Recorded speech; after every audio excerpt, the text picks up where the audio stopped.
Welcome to our exploration of sectionalism and states' rights, two critical factors that paved the way to the American Civil War. Let's dive into the historical context that led to this monumental conflict. Sectionalism refers to the loyalty to a specific region rather than the country as a whole. In the 19th century, the North and South developed distinct economic, social, and political identities. The North became industrialized, focusing on manufacturing and commerce, while the South remained agrarian, relying heavily on cotton production and slave labor. Slavery was a cornerstone of the Southern economy, and as the North began to industrialize, the moral and economic debates over slavery intensified, deepening the divide. In 1820, the Missouri Compromise attempted to maintain a balance between free and slave states. Missouri entered as a slave state, while Maine became a free state, but tensions continued to simmer. The Nullification Crisis of the 1830s highlighted states' rights.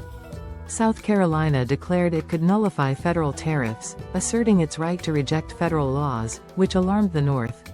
The Compromise of 1850 aimed to ease tensions by allowing California to enter as a free state while strengthening the Fugitive Slave Act, but it only provided temporary relief.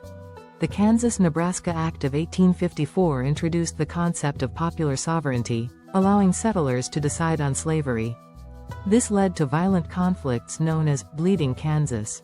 As sectional tensions grew, the abolitionist movement gained momentum in the North, advocating for the end of slavery and highlighting the moral implications of the institution. In 1857, the Supreme Court's Dred Scott decision ruled that African Americans could not be citizens and that Congress had no authority to regulate slavery in the territories, inflaming sectional tensions. The Lincoln-Douglas debates of 1858 brought national attention to the issue of slavery.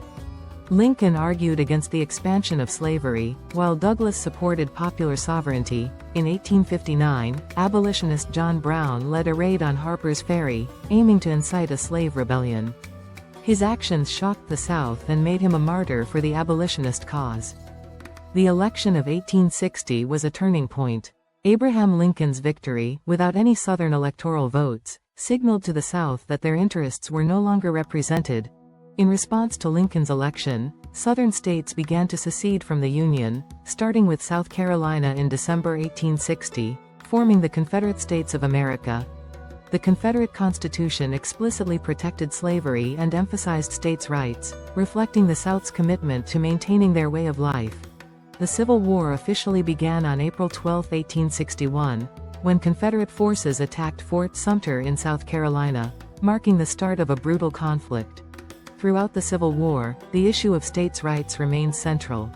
Southern leaders argued for their right to govern independently, while the Union fought to preserve the nation. In 1863, Lincoln issued the Emancipation Proclamation, declaring freedom for enslaved people in Confederate states.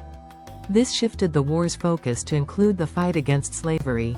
The Civil War had a profound impact on American society, reshaping the nation's political landscape and leading to significant social changes, including the abolition of slavery. After the war, the South faced devastation, and the question of states' rights continued to be debated as the nation sought to rebuild and redefine itself. During Reconstruction, the federal government implemented policies to integrate formerly enslaved people into society, but Southern states resisted, invoking states' rights to maintain control. The legacy of sectionalism and states' rights continues to influence American politics and society, as debates over federal versus state authority persist. Today, issues such as healthcare, education, and environmental regulations often reignite discussions about states' rights versus federal authority, echoing the past. What are your thoughts on the impact of sectionalism and states' rights in American history? How do you see these issues reflected in today's society? Share your thoughts in the comments below. As we reflect on the paths to the Civil War, let's remember the lessons learned and strive for a more united future. Understanding the historical context of sectionalism and states' rights is crucial for comprehending the complexities of modern American society and governance.